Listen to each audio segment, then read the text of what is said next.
जय मसीह की। Praise the Lord. शलोम। आप सब कैसे हो? खुश हो? ऊंचा बोलो हालेलुया। और ऊंचा। इसका मतलब एक दुनिया में भी कहावत है कि जब इंसान कुछ भी करना चाहे तो वो सब कुछ कर सकता है।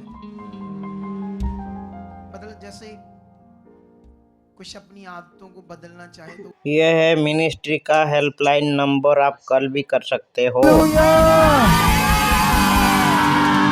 हाथों को उठाओ और एक छोटी सी प्रार्थना करो और बोलो, तेरा पवित्र वचन निश्चय खुदाबंद पूरी रीति से मेरे हृदयों की पट्टियों पर लिखा जाए, छप जाए, मेरी आंतड़ियों में समा जाए। उस वचन को मैं खाऊं, हष्ट पुष्ट हो जाऊं, जो कुछ सीखूं उसी अनुसार करूं, चलूं तेरी मर्जी में, तेरी शाया तेरी मर्जी से जरा सा बाहर न जाऊं। खुदाबंद आज मेरा मन खोल चुके, समझ दे चुके, बुद्धि दे चुके, ताकि मैं वचन को पूरा करने वाला बन चुका हूं। ऐसा मेरे साथ आप कर चुके हो यीशु मसीह के नाम से, आमीन।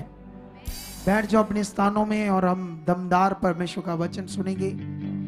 और साथ में ये सब बच्चे जो खड़े हैं बेचारे सेवा कर रहे हैं, सोल्जर, ये भी बैठ जाओ अपनी जगहों पर।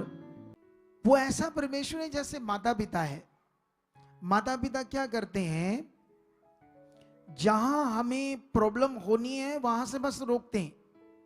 वो बोलते हैं कि ये प्रॉब्लम है, ये हालात है, ये प्रॉब्लम है, ये यहां पर ये जो आपका विषय है, अब इतने लोग क्या करो, जल्दी जल्दी इसको समाप्त करो, बढ़ाओ।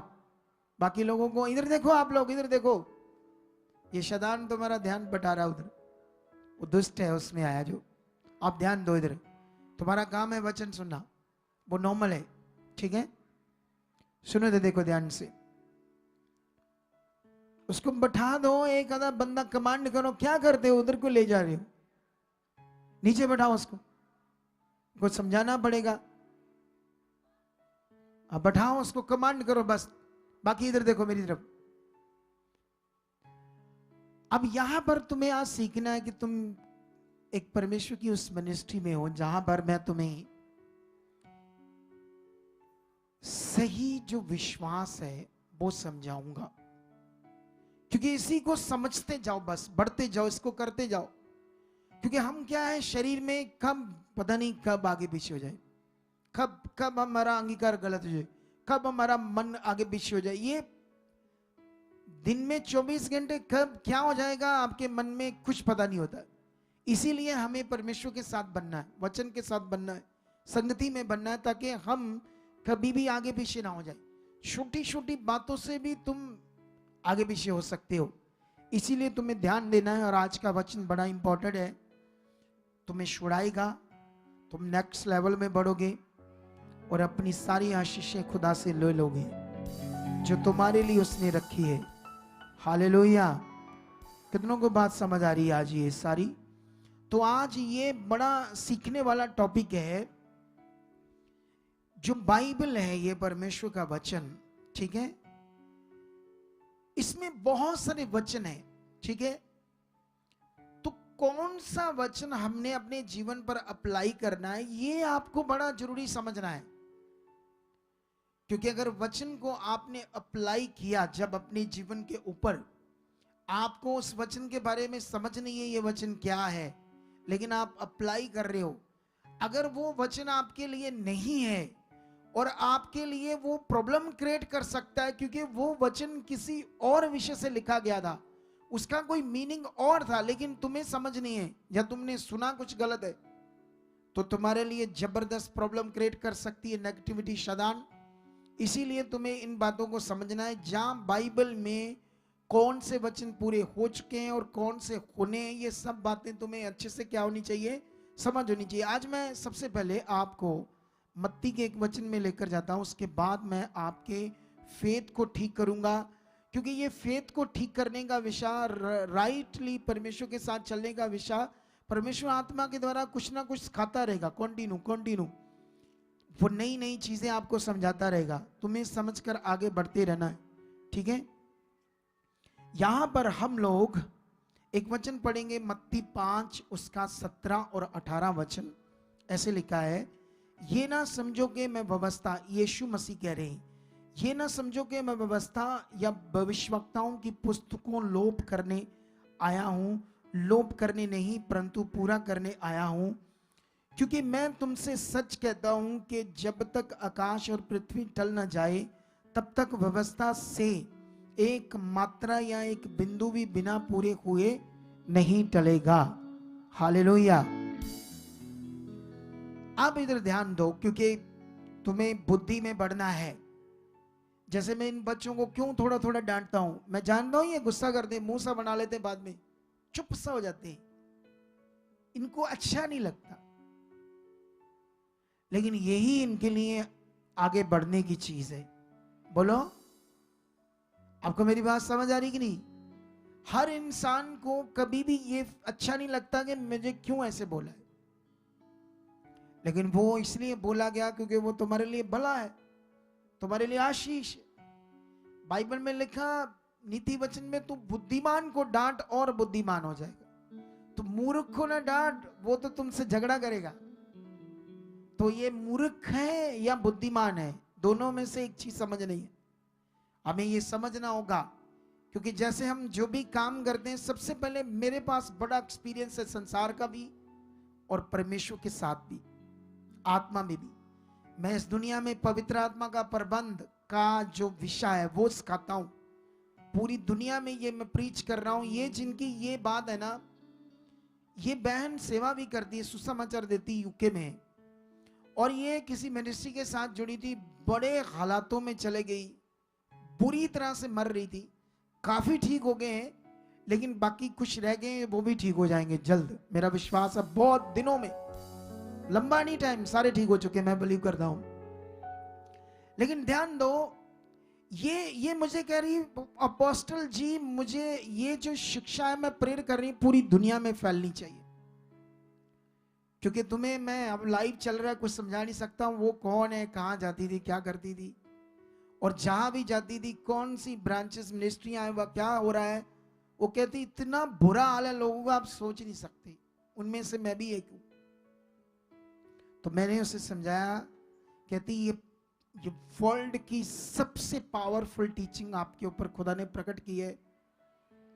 क्योंकि मैंने ना उससे कुछ समझाया, मैंने उसे समझाया, मान लो पंजाब या इंडिया में कोई हम समझते बड़ी मिनिस्ट्री है, मैंने कहा यहोवा विटनेस की मिनिस्ट्री जो है ना, उसके सामने इंडिया की कोई भी मिनिस्ट्री, मान लो 1 लाख नंबर जोड़ लो, तो 2 नंबर या 1 नंबर पर, मतलब जो काउंटिंग करते हैं हम, काउंटिंग में 1-2 नंबर आते हैं ना, फिर गिनते गिनते 1 लाख होता है, वो 1 लाख गुना ज्यादा है। तो कोई भी इंडिया की हम समझते हैं बड़ी है, सबसे बड़ी है, वो उसके सामने जस्ट 2% है, 1% है। तो मैंने उन्हें कहा, वो जानते हैं उनके पास शिक्षा जो वो कैसी है, उसको मैंने समझाया यहोवा विटनेस के बारे में। मैंने कहा वो यीशु को नहीं मानते, मैंने कहा वो पवित्र आत्मा को एक परमेश्वर की सिर्फ पावर समझते हैं, और कुछ वचनों को उन्होंने सेट किया लोगों को नेगेटिव करने के लिए, और इन दिनों में वो बड़ी तेजी से बढ़ रही है पूरे दुनिया के देशों में। वो यहोवा विटनेस जो प्रभु की इसी बाइबल को मानने वाले लोग हैं, लेकिन वो गलत चीजें कर रहे हैं, फेथ गलत है उनका, डॉक्ट्रिन गलत है। कितनों को बात समझ आ रही? अब इतनी बड़ी मिनिस्ट्री इंडिया की कोई उसके सामने 2% 1% मिनिस्ट्री, वो लाखों गुना बढ़कर ज्यादा है। तो उसको मैंने ये जब बातें समझाई, कहती अच्छा ऐसा होता है, उसको इतनी बातें नहीं पता थी।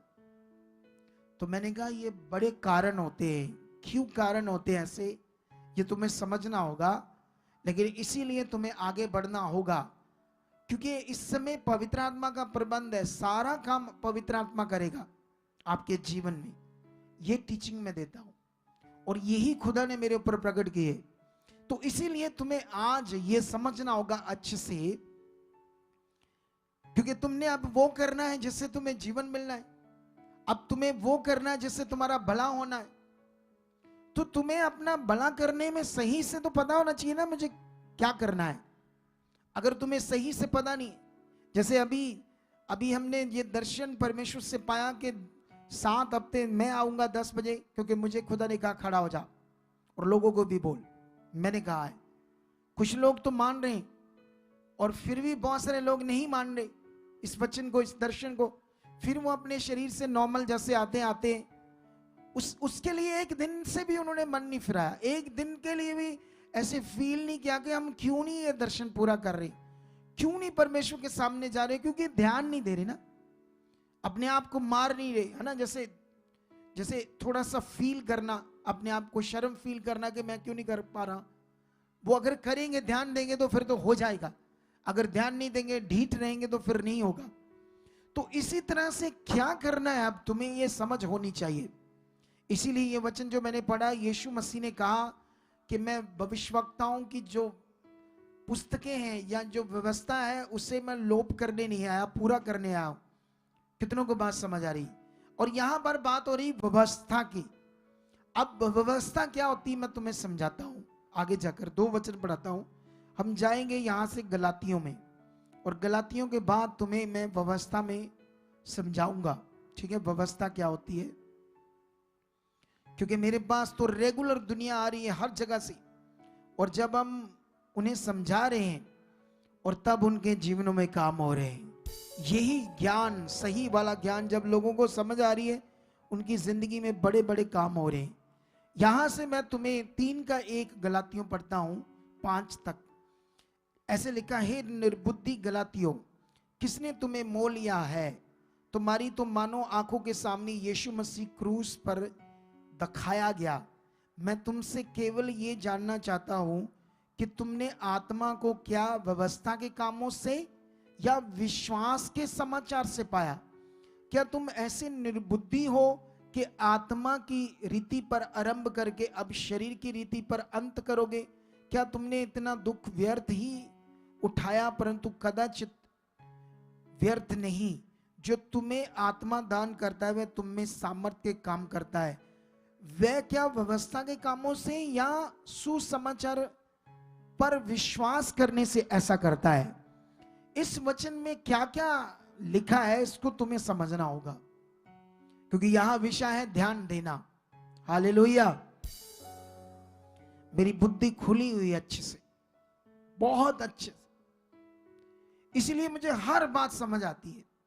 कैमरा, मीडिया, बात, ये सब बातें, क्योंकि मेरी बुद्धि परमेश्वर ने खोल दी।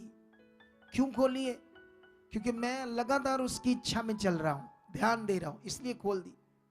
जब तुम भी दोगे वो तुम्हें भी बुद्धिमान बनाएगा और आगे लेकर जाएगा।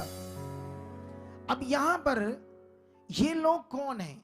गलातियों के है तो परमेश्वर के लोग, लेकिन आदम और हवा की संतान ही है ये, लेकिन भटक गए। जैसे पूरी दुनिया में अलग अलग धर्म जात बन गए, है तो उसी परमेश्वर के लोग, लेकिन दुनिया में फिर जाते पाते बनती गई तो उस हिसाब से भगवान बनते गए, रीति रिवाज बन गए। ये भी एक रीति रिवाज के लोग थे, अन्य जाति, जो गलातियों में रहते थे, ठीक है। अब ये गलातियों का यूरोप कंट्री का कोई नगर मान लो, कोई गांव या नगर मान लो, ठीक है। अब तुम्हें ध्यान देना, यहां पर जब प्रेरित पौल गया तो उसने इन लोगों को सच्चाई बताई, परमेश्वर का सुसमाचार दिया। और जब इनको सुसमाचार दिया तो ये तो बड़े दुखी थे, परेशान थे, शैतान के सताए थे, दुष्ट आत्मा से जकड़े थे, गंदा जीवन जी रहे थे। जैसे अभी वो जो बिहार से आए, मैं सैटरडे को मिला, उनके गंदे गंदे कपड़े बेचारों के, बॉडी से स्मेल सी आ रही थी, है ना, क्योंकि शैतान ने ऐसे उनका जीवन बनाकर रखा है, परमेश्वर से दूर है। मुझे याद आया थोड़े दिन पहले एक ग्रुप आया था, आज से 2-4 महीने पहले, तब ये लोग रुके थे। तो एक बहन हमारी टीम मेंबर को कहती आकर, कहती ये कितना गंद डालते, इनको भेजो यहां से, नहीं तो हम चर्च में आना बंद कर देंगे। एक बिलीवर ऐसे बात कर रही थी।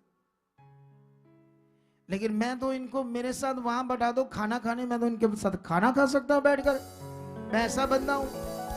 और तुम कह रहे चर्च से भगा दो इनको। ये इंसान है, परमेश्वर के बच्चे उसके, भले ही बिगड़े हैं, भले ही आगे पीछे उनकी आदतें गंदी है, वो नशा करते हैं, गंदा मंदा रहते हैं, सब कुछ चीजें गड़बड़ करते हैं, लेकिन परमेश्वर उनको बचाना चाहता, उनकी रूह बचाना चाहता, वो स्वर्ग में जाए, उनकी जिंदगी बदले। जो ऐसा बोलता है इनको भगाओ चर्च से, ये गंदे मंदे हैं, वो परमेश्वर का मन उनके अंदर नहीं है, वो गलत इंसान है, वो अभी खुद गलत है। वो शरीर में मैं बैठ सकता हूं, उनके साथ खाना खा सकता हूं बैठकर, मुझे कोई शर्म नहीं। जिसने उन्हें बनाया वो इनको कहने के ये मेरे हैं, उनको उसको कोई शर्म नहीं। ये तो संसार है जो स्टेटस समझता मेरा कुछ है, ऐसा हूं मैं, वैसा हूं। ये दुनिया है, ये शारीरिकता है, ये स्पिरिचुअलिटी नहीं है। लेकिन यहां पर आपको समझना होगा वचन को। खुदा यीशु मसीह पापियों में बैठकर खाना खा रहा था, जो गंदे थे, नशा करते थे, व्यभिचार करते थे। लोगों ने आकर कहा ये कैसा तुम्हारा गुरु प्रभु है, पापियों, मसूली, चुंगी लेने वालों में ये बैठा हुआ है।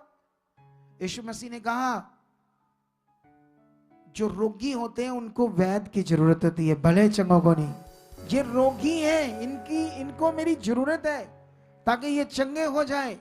वो परमेश्वर इसलिए इनको लेकर आया ताकि उनका जीवन बदल जाए, वो रहने सहने कपड़े डालने में उनकी आदतें सब अच्छी हो जाए। जो उससे पहले लोग आए थे वो बदल गए, अभी ये आए हैं।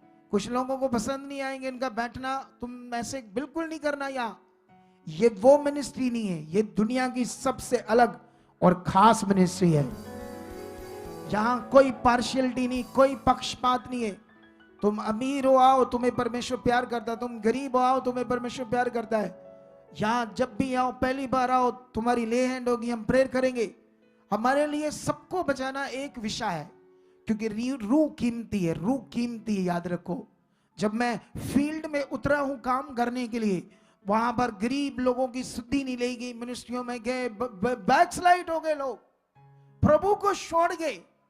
और जब मैं गया, लोगों ने फिर से हमारे बारे बताया, एक ऐसा अगुआ है जो ब्रांचेस खोलता है और हर महीने आ जाता है, और वो थोड़े से लोगों में आकर मेहनत कर रहा है। लोग सुनकर ये सोच से भागे आ रहे और उनकी रूहें बच रही है। हालेलुया! कितने लोगों को बात समझ आ रही है? यही यीशु का स्वभाव है, और यही हर विश्वासी के अंदर, अगुए के अंदर चाहिए। अब हम यहां पर आते हैं वापस। यहां पर क्या लिखा है? यहां पर ये बहुत गलत लोग थे। प्रेरित पौल ने सुसमाचार दिया, इन्हें जब समझ आई तो इन्हें यीशु मसीह की समझ आई, तो इन्होंने सब मूर्ति पत्थर सब छोड़ दिए और यीशु मसीह को ग्रहण किया और पवित्र आत्मा का दान पाया। लेकिन कुछ ऐसे लोग थे, यहूदी या ऐसे सेवक थे, जिन्होंने आकर इन लोगों को नेगेटिव किया। ये रीति माननी पड़ेगी, मूसा की व्यवस्था के अनुसार ये रीति माननी पड़ेगी, अगर तुम करोगे नहीं तुम्हारा ये नहीं होगा, वो नहीं होगा। ये नए थे बेचारे, उनको नेगेटिव कर दिया। तब उसने उन्हें लिखा, हे निर्बुद्धि गलातियों, किसने तुम्हें मोह लिया या हिप्नोटाइज कर दिया? तुम्हारे सामने यीशु मसीह, तुम्हारे आंखों के सामने यीशु मसीह क्रूस पर दिखाया गया। ये ऐसा क्यों लिखा गया क्रूस पर दिखाया गया? ऐसा क्यों नहीं उसने कहा क्रूस पर चढ़ा? क्योंकि उन्होंने नहीं देखा। दिखाया जाने का मतलब तुम्हें समझ आया यीशु क्यों क्रूस पर चढ़ा, क्योंकि ये परफेक्ट वचन है। कितनों को बात समझ आ रही?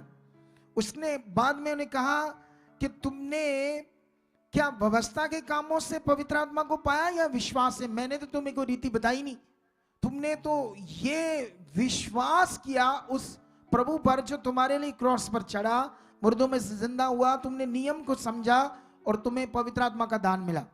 तुम अब क्या करना चाहते हो? आत्मा से जिंदगी को शुरू करके अब शरीर से अंत करना चाहते हो? फिर से रीति रिवाजों को करना चाहते हो? तो ये समझा रहा था। उसने कहा जिसने तुम्हें पवित्र आत्मा दिया, जिसने आत्मा दान किया, क्या तुम में वो सामर्थ्य से काम करता है या नहीं? क्योंकि उसने किया। तो वो कहता है तो क्या वो व्यवस्था रीति रिवाजों से काम हुए जो तुमने देखे? वो सामर्थ्य के काम उसके आत्मा से हुए, विश्वास से हुए। हालेलुया! ये वो समझाता है। उसके बाद एक और वचन पढ़ते हैं हम, 2:19 से। मैं तो व्यवस्था के द्वारा व्यवस्था के लिए मर गया कि परमेश्वर के लिए जीऊं। मैं मसीह के साथ क्रूस पर चढ़ाया गया हूं। अब मैं जीवित ना रहा, पर मसीह मुझ में जीवित है, और मैं शरीर में अब जो जीवित हूं तो केवल उस विश्वास से जीवित हूं जो परमेश्वर के पुत्र पर है, जिसने मुझसे प्रेम किया और मेरे लिए अपने आप को दे दिया।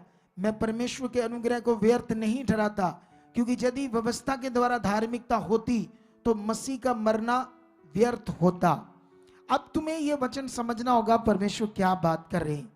अब यीशु मसीह कहते हैं कि जो व्यवस्था है उसका एक बिंदु मात्रा भी बिना पूरे हुए नहीं टलेगी व्यवस्था। अब ये पौलुस प्रभु यीशु मसीह का दास उसी व्यवस्था को मना कर रहा है कि वो उसको नहीं मानना। अब तुम तो कंफ्यूज हो जाओगे। यीशु कह रहा है कि वो व्यवस्था में हर बिंदु मात्रा तुम्हारे लिए पूरी होगी, और ये कहता है वो व्यवस्था नहीं माननी, उससे धार्मिकता नहीं, उससे जीवन नहीं है। कितनों को बात समझ आ रही है आज? इसीलिए जब तक तुम्हें वचनों की समझ नहीं आएगी, इसीलिए मैं जब लोगों से मिलता हूं लोग कंफ्यूज हैं। आप जानते हो आप में से कंफ्यूज वो लोग होंगे जो मुझे फॉलो नहीं कर रहे होंगे अच्छे से। मतलब मुझे फॉलो करने का मतलब परमेश्वर तो तुम्हें दिखाई नहीं दे रहा, तो जो कुछ परमेश्वर मुझे यूज कर रहा है, मेरे मुंह को ज्ञान दे रहा, आप अच्छे से फॉलो नहीं कर रहे होंगे, वो कंफ्यूज होंगे। जो ये कर रहे होंगे वो बादशाहों वाली जिंदगी जिएंगे। और ये कहानी नहीं बोल रहा मैं, ये ज्ञान ही ऐसा है, तुम बादशाहों की जिंदगी जियोगे। ऐसी जिंदगी खुदा ने तुम्हारे लिए रखी है। अगर ये आ गया वो आ गया, कुछ भी तुम सुन रहे हो, कंफ्यूज हो जाओगे, तुम्हें समझ नहीं आएगा क्या करना है, क्या सही है क्या गलत है। इसीलिए परमेश्वर ने मेरी बुद्धि को खोला हुआ था कि तुम लोग समझ पाओ कि परमेश्वर की ये पावर क्या है। अब तुम्हें व्यवस्था समझनी होगी, व्यवस्था का मीनिंग समझना होगा। यीशु ने क्यों वो बात की और ये क्यों मना कर रहा है कि व्यवस्था के द्वारा धार्मिकता नहीं ना जीवन है। जीवन वो है जो परमेश्वर ने विश्वास से, और विश्वास किस पर करना है? सुसमाचार। सुसमाचार क्या है? जो तुम्हारे लिए उद्धार का काम परमेश्वर पूरा करता है, उसमें तुम्हारे लिए सारा जीवन है, वो तुम्हारे लिए विश्वास है। अब यहां तुम्हें पकड़ना होगा, सबसे पहले तुम्हें व्यवस्था शब्द को अंडरस्टैंड करना होगा।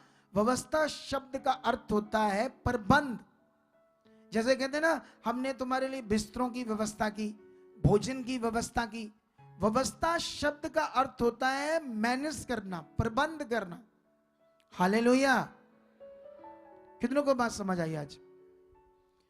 सबसे पहले तुम्हें इस शब्द को समझना होगा। हिंदी समझने वाले लोगों को तो समझ आ गई, अब पंजाबी वाले भी पकड़ लो इस बात को। व्यवस्था का मतलब यह है तुम्हारे लिए प्रबंध करना या कुछ मैनेज करना। है जैसे मान लो मैं किसी की शादी है तो कई चीजें नहीं है, तो वो किसी को कहता, वो फिर कहता मेरे लिए तो ये व्यवस्था होगी उस भाई से, उसने मेरे लिए कर दिया, इंतजाम कर दिया, उसको बोलते हैं व्यवस्था। ठीक है? तो अब परमेश्वर ने जो कुछ भी समय समय पर बाइबल में कहा, कब कौन से नियम कहे उसने मानने के लिए, और कब वो नियम किस समय तक थे और अगले समय तक वो नियम खत्म हो गए, इसको बोलते हैं परमेश्वर के वचनों का प्रबंध। आज ये प्रबंध की क्लैरिटी क्रिश्चियनिटी के पास अच्छे से नहीं है। वो किसी भी वचन से आगे पीछे कहीं से भी पकड़कर क्या कर रहे, तोड़ मरोड़ कर उल्टा पुल्टा करके मान रहे। कब कौन सा वचन परमेश्वर ने दिया उसे पूरा करना है। फिर वो वचन एक टाइम तक था और उसके बाद वो खत्म हो गया, अगला प्रबंध शुरू हो गया। वो प्रबंध चल रहा था, फिर अगला प्रबंध शुरू हो गया।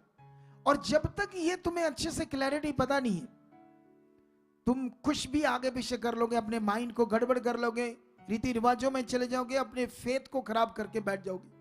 अगर तुम्हारा फेथ खराब हुआ तो रिजल्ट भी खराब हो जाएंगे सारे। कितनों को बात समझ आ रही है?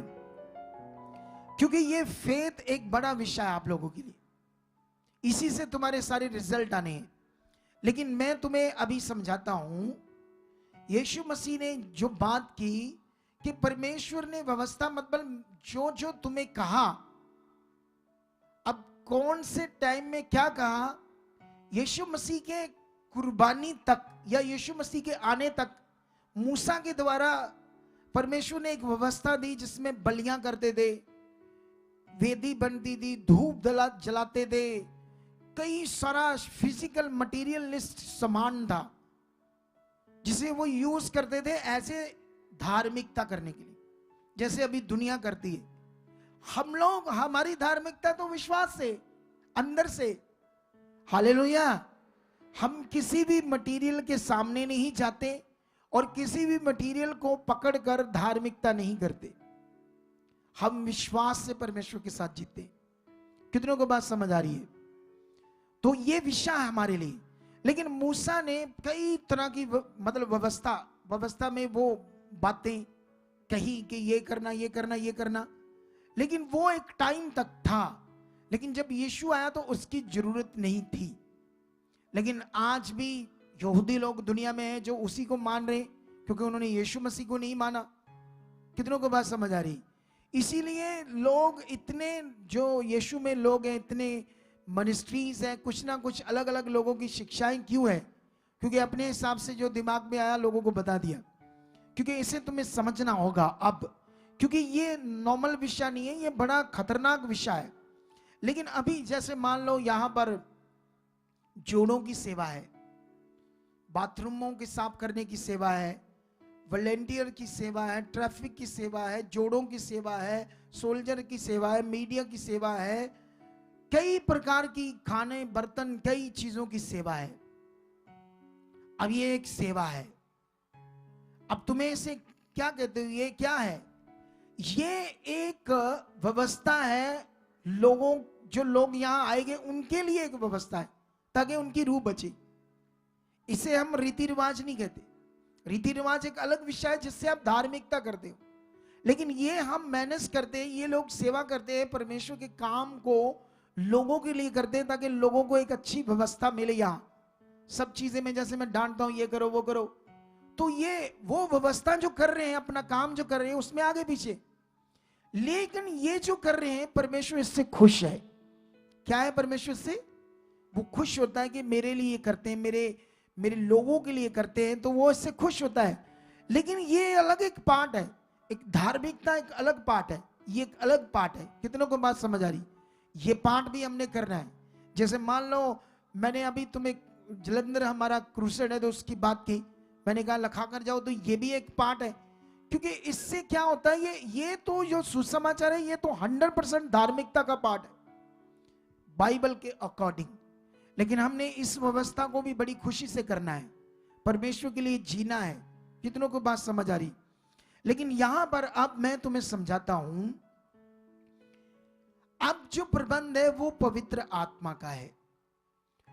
हम पाप से जन्मे और जिससे हमारा पाप से बुद्धि करप्ट है, बिगड़ी हुई है। शरीर में तो हमें सारी समझ है, दुनियादारी में समझ है, पैसा लेना देना, कारोबार है ना। जैसे हमारी बहन है तो हमें पता ही है हमारी बहन है, लेकिन दूसरे की बहन हमारे लिए बहन नहीं है, वो हम उसको गंदी नजर से देखते हैं। ऐसा शारीरिक जीवन होता है। हमारी पत्नी है तो हम सोचते हैं हमारी पत्नी है, लेकिन दूसरे की पत्नी की तरफ हम गंदा सोचते हैं, गंदा देखते हैं। दुनिया में ये आपकी बुद्धि जीवन काम कर रहा है, लेकिन आत्मिक रूप में आपका ये जीवन काम नहीं कर रहा। इसलिए पवित्र आत्मा चाहिए। पवित्र आत्मा क्या करेगा? आपके उस शारीरिक जीवन के अंदर काम करेगा। आप बदलना शुरू हो जाओगे, आप आत्मिक बनना शुरू हो जाओगे। आत्मिक बनने का कोई दूसरा नियम नहीं है, एक ही नियम है, वो है पवित्र आत्मा। जितना तुम पवित्र आत्मा में प्रैक्टिकल करोगे, फेथ करोगे, अपने मन को बनाओगे, उतना ज्यादा तुम आत्मा से भरते जाओगे। समझ आया कि नहीं समझ आया? इसीलिए आज के टॉपिक को तुम्हें समझना होगा कि कौन सा वचन, अगर तुम आज रीति रिवाजों को अपने जीवन पर अप्लाई करते हो तो तुम्हारे लिए गड़बड़ हो जाएगी। जैसे मान लो मैं तुम्हें आज एक वचन पढ़ाता हूं, ये राजाओं की बुक में तुम्हें मिलेगा, और इससे मैं तुम्हें कुछ क्लैरिटी देना चाहता हूं तुम्हारे फेथ को, तुम्हारी धार्मिकता को, जिससे तुम लोग आगे पीछे ना हो जाओ। अगर मैं यहां से पढ़ूं आपके लिए ये वचन, तो यहां दो राजा हैं, एक अहाब राजा और एक यहोशापात राजा, ठीक है। और ये दोनों परमेश्वर पर विश्वास करते हैं, और जो अहाब है ये बिगड़ा हुआ राजा है, ये परमेश्वर को तो जानता है। जैसे मान लो ये लोग आए हैं सारे प्रभु के बच्चे, अब इनमें से प्रभु क्या कह रहा है ये सुन तो रहे हैं, लेकिन मानते नहीं। इनका मन है, इनको पता है ये दर्शन चल रहा है, सुबह 10 बजे आना, नहीं मानना इनका मन है। इनको पता है कि समय से पहले आना, ये नहीं मानते, इनका मन है, शरीर का मन है। अब ये लोग आते भी बाद में और भागते भी पहले, क्योंकि ये शारीरिक जीवन है। क्या ये इनको टिकने नहीं देता शारीरिक जीवन, इनका लॉस कर रहा है ये शारीरिक जीवन, और इनको ये समझ नहीं आ रही बेचारों को कि हम क्या कर रहे हैं। कितनों को बात समझ आ रही? अब यही समझना है सही क्या है गलत क्या है, ये करना बड़ा जरूरी है। अहाब राजा परमेश्वर को जानता था, लेकिन जान दे इसने शैतान के अड्डे बनाए, उसकी जगहों को बनाया, पूजा करने लगा, क्योंकि ये इसकी जो रानियां थी वो दूसरी जगहों से आई थी जो परमेश्वर को नहीं जानती थी, तो इसीलिए ये गड़बड़ राजा था। लेकिन यहां पर क्या होता है, जो यहोशापात जाता है उसके पास इजराइल के, क्योंकि इनका रिश्ता था, लेकिन वो इजराइल का राजा यहोशापात से तो अपने लोगों से कहता है कि जो रमोत है, गिलाद का रमोत एरिया, वो हमारा है और हम चुप नहीं रहेंगे, क्योंकि अराम ने इस पर कब्जा किया है, हम इसे युद्ध करके वापस लेंगे। इसलिए वो क्या करता है, यहोशापात से बात करता है कि तू मेरे संग अपनी सेना लेकर आ, हम अपना एरिया छुड़ाएंगे। यहां तुम्हें सीखना है वचन, ये बड़ा पावरफुल है। ध्यान से मैं 5 से पढ़ता हूं क्या लिखा। ये लड़ाई की बात शुरू होती है। फिर यहोशापात ने इजराइल के राजा से कहा, आज यहोवा की इच्छा मालूम कर लें। तब इजराइल के राजा ने नबियों को, जो कोई 400 पुरुष थे, इकट्ठा करके उनसे पूछा, क्या मैं गिलाद के रमोत से युद्ध करने के लिए चढ़ाई करूं या रुका रहूं? उन्होंने उत्तर दिया, चढ़ाई कर, क्योंकि प्रभु उसको राजा के हाथ में कर देगा। परंतु यहोशापात ने पूछा, क्या यहाँ यहोवा का कोई नबी नहीं है जिससे हम पूछ लें?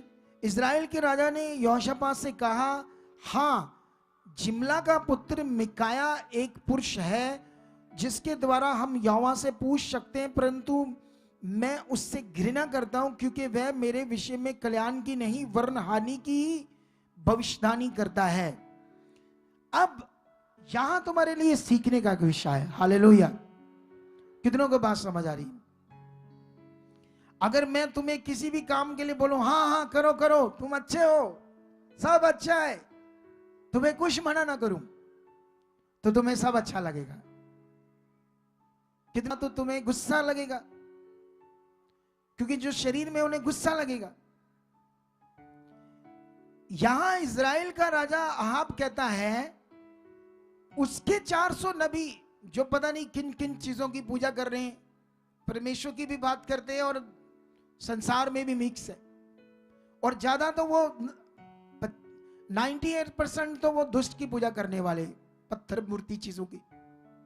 लेकिन 2% माड़ा मोटा परमेश्वर की भी बात करते हैं, क्योंकि अहाब राजा उसमें है, यहूदा के नहीं, इजराइल के वंश से।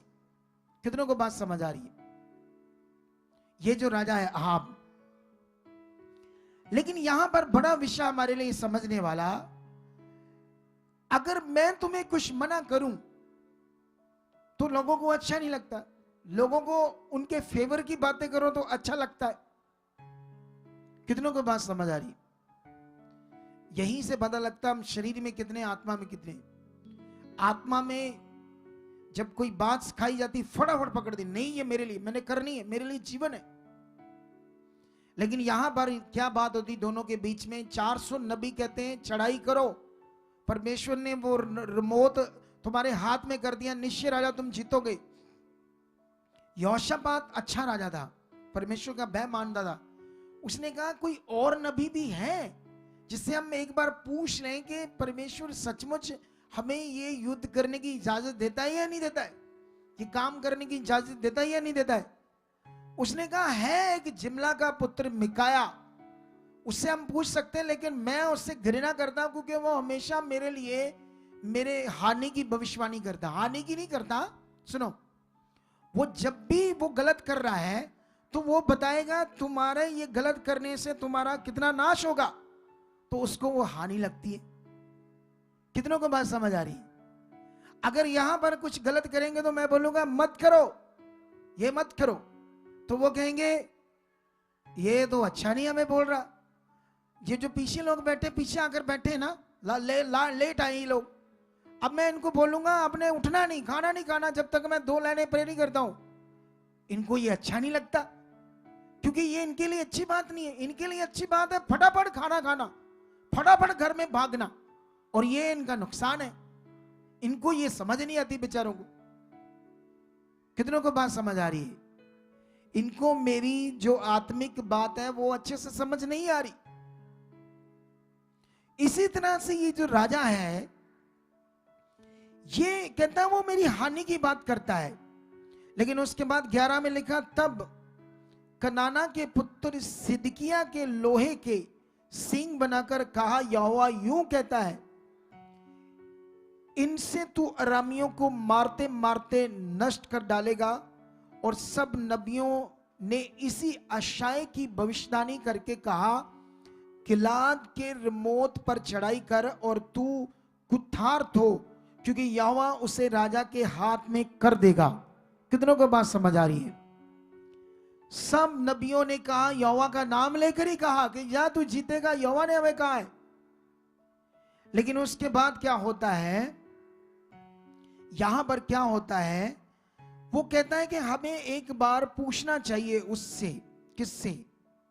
हालेलुया। उस नबी को बुलाना चाहिए। और जब उसे कुछ राजा के सिपाही सेवक लोग बुलाने जाते हैं, उसे क्या कहते हैं उस नबी को? 13 में लिखा, जो दूत मिकाया को बुलाने गए थे, उसने उससे कहा, सुन, भविष्यवक्ता एक मुंह से राजा के विषय में शुभ वचन कहते हैं, तो तेरी बातें उनकी सी हो, तू भी शुभ वचन कहना। मिकाया ने कहा, यहोवा के जीवन की शपथ, जो कुछ यहोवा मुझसे कहेगा वही मैं कहूंगा। तब मैं राजा के पास गया। तब राजा ने उससे पूछा, हे मिकाया, क्या हम गलाद के रिमोत से युद्ध करने के लिए चढ़ाई करें या रुके रहें? उसने उसको उत्तर दिया, हां, चढ़ाई कर और तू कुठार्थ हो। उसने उसी तरह जैसे उनको दबाया गया बोल तो दिया। उसने कहा, हां चढ़ाई कर, तू जीत। लेकिन लास्ट बीच में वो एक बात करता है, कहता, और यहोवा उसको राजा के हाथ में कर देगा। राजा ने उससे कहा, नहीं सच उसने वैसा ही बोल दिया, लेकिन राजा ने उससे कहा, मुझे कितनी बार तुझे शपथ दिलाकर चेताना होगा कि तू यहोवा का स्मरण करके मुझसे सच ही कह, मतलब तू मुझे सही सही बता, क्या यहोवा ने ऐसे कहा या नहीं कहा? कहता, मुझे सच्ची सच्ची बता, जो तू बात बोल रहा है दूसरे नबियों की तरह मैं सच्ची करूं या ना करूं? वो राजा इज़राइल का कहता है। फिर वो कहता है, क्या कहता है? 17 में मिकाया ने कहा, मुझे समस्त इज़राइल बिना चरवाहे की भेड़ बकरियों के समान पहाड़ों पर तितर बितर देख पड़ा। तितर बितर मतलब भटके हुए, जिनके जीवन के ऊपर बड़ी मार पड़ गई है, तो भाग दौड़ कर रहे थे तितर पुत्र, ऐसे मुझे इज़राइल की भेड़ें नजर आ रही है। उसके बाद क्या होता है, और यहोवा का यह वचन आया कि वह तो अनाथ है, अतः वह अपने अपने घर कुशल क्षेम से लौट जाएं। तब इज़राइल के राजा ने यहोशापात से कहा, क्या मैंने तुझसे ना कहा था कि वह मेरे विषय में कल्याण की नहीं हानि की भविष्यवाणी करेगा? मिकाया ने कहा, इस कारण तू यहोवा का यह वचन सुन, मुझे सिंहासन पर विराजमान यहोवा और उसके सब दाहिने बाएं खड़ी हुई स्वर्ग की समस्त सेना दिखाई दी है। तब यहोवा ने पूछा, अहाब को कौन ऐसा बहकाएगा कि वह गिलाद के रिमोत पर चढ़ाई करके खेत आए? तब किसी ने कुछ और किसी ने कुछ कहा। अंत में एक आत्मा पास आकर यहोवा के सम्मुख खड़ी हुई और कहने लगी, मैं उसको बहकाऊंगी। यहोवा ने पूछा, किस उपाय से? उसने कहा, मैं जाकर उसके सब भविष्यवक्ताओं में बैठकर उनसे झूठ बुलवाऊंगी। यहोवा ने कहा, तेरा उनको बहकाना सफल होगा, जाकर ऐसा ही कर। तो अब सुन, यहोवा ने तेरे इन सब भविष्यवक्ताओं के मुंह से एक झूठ बोलने वाली आत्मा बैठाई है और यहोवा ने तेरे विषय में हानि की बात कही है। अब इस वचन को अगर नहीं समझ पाए तो बड़ा लॉस, नुकसान हो जाएगा। कितनों को बात समझ आ रही? मैं पवित्र आत्मा के प्रबंध का ज्ञान देता हूं और अगर मैं आत्मा में नहीं हूं, और मुझे ही आत्मा कुछ नहीं बताता, तो फिर मेरा फायदा क्या है पवित्र आत्मा के प्रबंध की शिक्षा देने की? फिर आओ करते हैं अगले संडे तेल की मीटिंग, कपड़े की मीटिंग, पानी की मीटिंग, नहलाते हैं तुम्हें पानी तेल से फ्रेशर मार मार कर। कितनों को बात समझ आ रही? मैंने ये कर कर छोड़ दिया, पता है कि नहीं पता? छोड़ दिया मैंने ये सब चीजें, करता था मैं, लेकिन मुझे समझ आई इससे कुछ नहीं होता। ये लोगों का विश्वास गलत हो जाता है, उस पर विश्वास जा रहा है, चीजों पर, ना कि खुदा पर। कितनों को बात समझ आ रही? अब यही तुम्हें सीखना होगा यहां पर अब। हालेलुया। सबसे पहले यहोवा ने उसे दिखाया कि इज़राइल की भेड़ें तितर बितर हुई है, और वो कहता है कि ऐसे हो चुकी जैसे अनाथ है, इतना मारे हुए वो। तू एक काम कर राजा, इन सबको वापस लेकर चला जा, मत लड़। अगर यहोवा ही हानि चाहता तो पहले ही ऐसे बात क्यों करेगा? बुद्धि खुली है उसने मेरी। इस वचन को ऐसे ही बोल दे कि यहोवा ने ऐसा किया है, यहोवा ऐसा करता है, वो दुष्ट आत्मा डाल सकता है? कभी भी नहीं डालता। फिर परमेश्वर तो परमेश्वर ही नहीं रहा। अगर वो गंदी चीज से अपना काम ले तो फिर उसका परमेश्वर होने का मीनिंग क्या रहा? बोलो। अगर परमेश्वर ने दुष्ट से काम लेना है तो फिर परमेश्वर तो कुछ भी ना हुआ। फिर कितनों को बात समझ आ रही है आज? इसीलिए इन वचनों को तुम्हें समझना है। पहले वो जो दर्शन देखना उसमें वो समझा रहा है कि इनको वापस लेकर चले जा, अपने अपने घर लौट जाओ, क्योंकि तुम्हारे लिए वो खतरनाक है, युद्ध मत करो। ये यहोवा का वचन था कि तुम्हारे लिए सही नहीं है। अब वो हानि चाहता है या भला चाहता है? लेकिन जब वो नहीं मान रहा तो फिर उसने चंगी तरह से उसको बताया। लेकिन परमेश्वर ने मिकाया को ऐसी बात क्यों बताई, ये बड़ा विषय है। यहोवा ने ऐसे क्यों उसको दिखाया कि मैं कर रहा हूं? हालेलुया। कितनों को बात समझ आ रही? यही विषय है अब बड़ा, पुराना नियम नया नियम। आप जानते हो जब तुम गलत जीवन जियोगे तो तुम्हारी जिंदगी को खराब कौन करेगा, नष्ट कौन करेगा? दुष्ट। क्योंकि पूरी दुनिया तो परमेश्वर की है, सारे इंसान तो परमेश्वर के, तो वो नष्ट करेगा परमेश्वर के इंसानों को। समझ आई कि नहीं समझ आई? इसीलिए ये जो वचन है इसको समझना बड़ा जरूरी है आपके लिए, क्योंकि तुम्हें पुराने नियम में शैतान जो है वो 3-4 जगह पर नजर आएगा और नए नियम में 200 बार नजर आएगा। पुराना नियम 5000 सालों का रिकॉर्ड है, नया नियम 50 सालों का रिकॉर्ड है। 50 सालों में शैतान पूरी तरह दिखाया क्या चीज है, और पुराने नियम में दिखाया ही नहीं। और इसीलिए पुराने नियम में परमेश्वर शैतान का काम भी अपने ऊपर लेकर बात करता था, क्योंकि उस समय उसको जाहिर करना कि शैतान कोई चीज है, कुछ कर रहा है, वो अभी पॉलिसी में नहीं था परमेश्वर की। ये परमेश्वर महान है, वो सही समय जो सही चीजें करता है। अगले वचन में हमें समझ आती है कि परमेश्वर का कोई संबंध शैतान से नहीं। कितनों को बात समझ आ रही? अब मुझे ये बताओ कि क्या पवित्र आत्मा कभी कोई गलत काम करता है? क्या पवित्र आत्मा झूठ बोलती है? पवित्र आत्मा को अपना काम करने के लिए झूठ की सहारा लेना पड़ता है, तो फिर उसका नाम कैसे पवित्र आत्मा? ये पवित्र आत्मा नहीं, ये एक दुष्ट आत्मा जो उनके अंदर काम कर रही, नबियों के अंदर। लेकिन ये स्वर्ग में क्या कर रही, वहां परमेश्वर के सामने क्या कर रही दुष्ट आत्मा? वहां तो सारी दुष्ट आत्माओं को फेंक दिया जब युद्ध हुआ या बिगड़ गई। उनके लिए बाइबल कहती जगह ही नहीं रही, वापस वो वापस जा ही नहीं सकती। ये कहां से आ गई दुष्ट आत्मा वहां? कितनों को बात समझ आई? और जो शरीर में इसको मानेंगे नहीं वचन को और गलत विश्वास कर लेंगे, इसको ऐसे ही गलत अपनी जिंदगी में मानेंगे जिससे उनकी जिंदगी में फिर शैतान काम करेगा।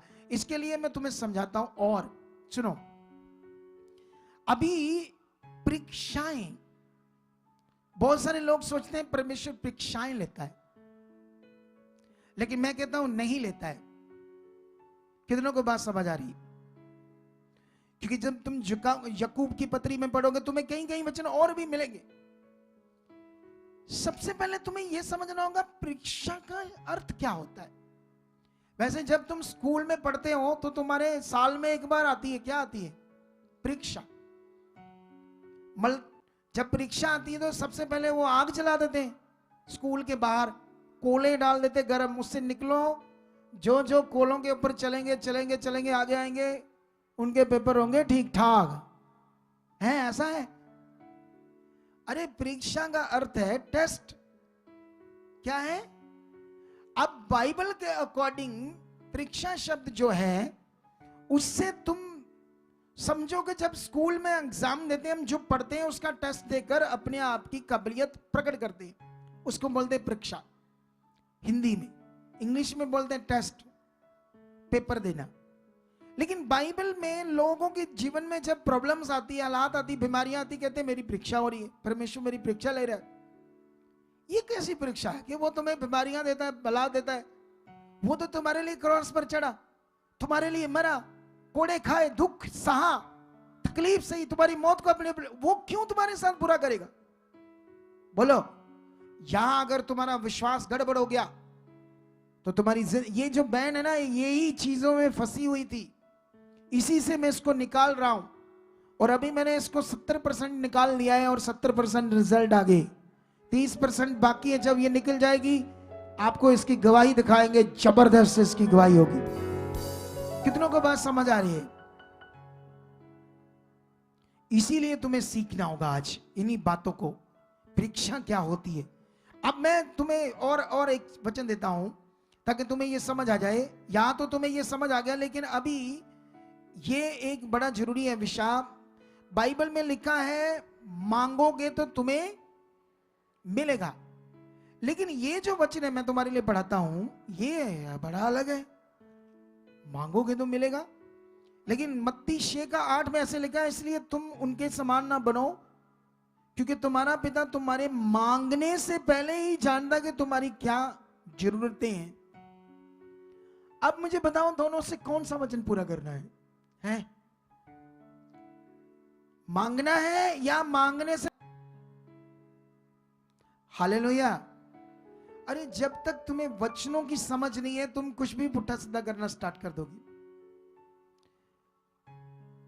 अब कई लोगों को यह भी नहीं पता है जब मांगा तो क्या करना है, परमेश्वर से मांगा तो क्या करना है। मैं जलालाबाद ब्रांच में गया और वहां पर एक बहन, क्योंकि मेरी बुद्धि परमेश्वर ने खोली, मुझे याद रह जाता है, लोग याद रह जाते हैं, ठीक है। मैं एक बहन पर प्रार्थना कर रहा, उस पर लिखा था 17 साल से उसको बच्चा नहीं, इसकी कुख बंद है और शैतान इस पर अटैक करता है और बड़ी दुखी बीमार परेशान है, ऐसे लिखा था। और मैं उससे 50 दिन पहले 40 दिन पहले उस एरिया में गया था, तो उसकी मैंने प्रेयर की थी, सेम पेपर बना हुआ था। तब मैंने ले एंड कर दिया, तब मैंने उसका दुष्ट आत्मा निकाला, तब मैंने एक प्रोफेटिक वर्ड दिया, भविष्यवाणी की उसके लिए कि इसको नोट कर लो कैमरे में, अब इसका बच्चा होगा, ठीक है। अब मैंने ये कर दिया, आत्मा से कर दिया। लेकिन जब सेकंड बार गया तो वो पेपर फिर बड़े गलत विश्वास के सामने आ गया। मैंने डांट दिया पेपर बनाने वाले को कि तुम्हें समझ नहीं है, तुम इनसे पूछो, इनको बोलो पिछले वाला पेपर संभाल कर रखो, रिकॉर्ड रखो। तुम्हें अब क्या लिखना चाहिए उस पेपर के ऊपर? लिखना चाहिए ये पिछली बार, इसकी पहली बार ले एंड होगी, ये दूसरी बार ले एंड है। और आपने जब प्रेयर की, भविष्यवाणी की थी, बच्चे के लिए दुष्ट आत्मा को निकाला था, आज ये बहन फिर आपसे ब्लेसिंग के वर्ड लेने आई है, या हाथ रखो अगर ब्लेस होने के लिए, आगे बढ़ने के, तब तो मजा आता, आप सही चीज कर रहे हो। यही ख्याल रखना हम सबने। अगर यही ख्याल ना रखा तुम लोगों ने अपने विश्वास में, तुम फंसे रहोगे, वहीं अटके रहोगे, सालों साल भटकते रहोगे और शैतान मजा लेता रहेगा तुम्हारी जिंदगी से, तुम्हें परेशान करने में, तुम्हारी आशीष को रोकने में वो मजा लेगा और तुम परेशान रहोगे, दुखी रहोगे, जबकि वो रोएगा और तुम हंसोगे, क्योंकि तुम खुदा की संतान हो। तुम इतना ऊंचे करोगे, इतना तुम्हें खुदा पता तुम्हारा स्थान क्या है। यह स्थान है तुम्हारा कि वो तुम्हारे पैर को छुए, नीचे से छू नहीं सकता। ये तुम हो यीशु मसीह में। और यीशु मसीह में तुम्हें जब ये पता ही नहीं तुम कौन हो, आज तुम्हारे अंदर एक डर बनाया हुआ है, डर की शिक्षा डाली हुई है। डर ये है कि जब तुम गलत होंगे तो नेगेटिविटी काम करनी है। उसने, ये सीधी बात है, सीधी क्लैरिटी है। अगर तुम खुदा के साथ सही जो सीख रहे हो कर रहे हो तो तुम्हें वो छू भी नहीं सकता, याद रखो। और हर आशीष तुम्हारी होगी। कितनों को बात समझ आ रही है? अब तुम्हें समझना होगा करना क्या है। मैं बोल रहा था कि अगले 2 सालों में ये मिनिस्ट्री क्या होगी तुम्हें समझ आ जाएगा, और 100% तुम्हें समझ आ जाएगा। इतनी ज्यादा गवाहियां दी, बड़ी स्पीड से देनी पड़ी हमें, 30 से ज्यादा गवाहियां दी। कितनी? और मैंने कहा हजारों में लेने अब लगने वाली लोगों की गवाहियों की। वो अद्भुत काम, वो मिरेकल, वो चमत्कार, वो पावर, दंग रह जाओगे देखकर। पर कंडीशन ये है जो मैं बता रहा हूं वो करो। कंडीशन जो है, जो तुम्हें परमेश्वर सिखा रहा है उसे पकड़ो, ध्यान दो, उसके साथ ये होने वाला है। अब सवाल है, एक जगह पर लिखा मांगोगे तो तुम्हें दिया जाएगा, एक जगह पर लिखा है कि वो मांगने से पहले तुम्हारे जानना है कि तुम्हें क्या चाहिए। तो इस हिसाब से दोनों में से कौन सा वचन मानोगे? तुम्हारा दिमाग तो कंफ्यूज हो जाएगा इन दोनों वचनों से। अब इसीलिए सही शिक्षा हमारे पास होनी क्या जरूरी है। देखो, हम परमेश्वर से मांगते हैं और मांगना है जब हमें जरूरत है, ठीक है। लेकिन वो वचन हमें यह समझाता है कि वो वचन से हमें समझ आती है कि वो तो सब कुछ जानता है, वो तो इतना महान है, उसके सामने तो कोई चीज छुपी नहीं। इसलिए वो वचन बताया गया तुम्हारे फेथ को और अच्छा करने के लिए, तुम्हारे मन को और परमेश्वर के ऊपर ध्यान बढ़ाने के लिए वो वचन बताया गया है। लेकिन बाइबल कहती जब तुमने प्रेयर कराई, जब तुमने कुछ मांगा तो बार बार नहीं मांगना, धन्यवाद करना है, मिल गया मिल गया मिल गया, मेरे लिए हो चुका है। यही पॉजिटिव शिक्षा है, यही पॉजिटिव प्रार्थना है। कुछ लोग किसी काम के लिए लगातार मांगते रहते। अभी मैं तुम्हें समझाता हूं, ये कह रहे हैं हम छोड़ने वाले यीशु को, आखिरी दिन आए थे हम, आज मेरे साथ बैठे थे चेयर पर सामने, आसानी से बैठे ना, नहीं तो लोग तो अगुओं से मिल नहीं पाते। और मैंने 1-2 बार अपने ऑफिस में मीटिंग की, लेकिन ये वचन पूरा नहीं कर पा रहे थे। जैसे मैं जो पीछे आकर बैठते हैं, मैं उनको हमेशा बोलता हूं, वो नहीं पूरा करते। कुछ लोग कितना भी समझाओ नहीं वचन पूरा करते, ये भी पूरा नहीं कर पा रहे थे वचन को। महीने में इनका सलून चल ही नहीं रहा था, कर्ज के नीचे जा रहे थे, पता नहीं 1-2 सालों से कर्ज चल ही नहीं रहा। वही परमेश्वर, वही शिक्षा, इसी में चल रहे थे। लेकिन जब मैंने वो बात की, फिर इन्होंने अपने आप को सॉरी फील की, फिर अपने पश्चाताप किया, मन फिराया, और जैसे ही सही से अपना मन बनाया और सही फेथ मन बनाकर चले परमेश्वर के साथ, अरे वही अगुआ, वही परमेश्वर, वही शिक्षा जो मैं सिखा रहा हूं, जब नहीं कर रहे थे तो रिजल्ट इतने खराब थे। जैसे ही करते 1 महीने में 84,000 रुपया आता है उसको, और उसके हाथ में क्या था, वो 20 था, 20 84,000 का 10% खुशी से लाई थी। अब सोचने वाली बात है, अब कैसे हो गया ये काम, अब कैसे हो गया? तुम लोगों को यही समझना होगा। आज तुम्हें इसीलिए ये बातें सीखनी होगी जो परमेश्वर का आत्मा तुम्हें समझा रहा है। सही फेथ, सही विश्वास, सही प्रार्थना, सही अंगीकार, सही से परमेश्वर के साथ चलना, वचन को पकड़ना, ध्यान देना, सब कुछ रेडी है। बादशाहों वाली जिंदगी हमारे लिए रखी खुदावंद ने। ये खिचड़ पिचड़ जिंदगी नहीं है हमारे लिए। खिचड़ पिचड़ लड़ते रहो, क्लेश करते रहो, मरते रहो, सोचते रहो, दुखी रहो, परेशान रहो। यीशु मसीह ने कहा मैं तुम्हारे लिए बहुतायत का जीवन लेकर आया हूं। वो क्रॉस पर इसीलिए चढ़ा, मरा, दुख सहा, ताकि तुम्हें जीवन मिले। ये उसका प्रेम है। अब बीच में दूसरी शिक्षाएं आपके विश्वास को खराब करने के लिए अगर तुम्हें ले रहे हो तो गड़बड़ हो जाएगी। अपना मन अच्छा करो, राइटली परमेश्वर पर भरोसा करो। उसने कहा मेरा विश्वास अब व्यवस्था में नहीं है, व्यवस्था के लिए मैं मर गया, व्यवस्था मेरे लिए नहीं है। मैं मेरे में तो यीशु मसीह जिंदा है और अब जो मेरा विश्वास है वो यीशु मसीह परमेश्वर के पुत्र पर है। अब हमारा विश्वास परमेश्वर पर है, उसके पुत्र पर है कि उसने हमारे लिए क्या किया। यीशु मसीह ने क्या किया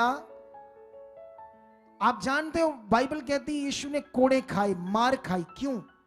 तुम्हारी बीमारियों के लिए, ताकि तुम बीमारियों से छूट जाओ। और जब ये वचन पूरा हुआ तो ये आपके जीवन में कहां पूरा होना है? ये वचन अंदर होना है मन में या बाहर बॉडी पे पूरा होना है? बोलो, वचन कब काम करता है बाइबल के अकॉर्डिंग? अंदर मन में। इस वचन पर जब तुम अंदर प्रैक्टिकल करोगे, विश्वास करोगे, हाँ उसने मेरे लिए कोड़े खाए, अंदर जब ये वचन चलेगा मन में तो आपकी बीमारी हट जाएगी, आपके रोग हट जाएंगे। कितनों को बात समझ आ रही है आज?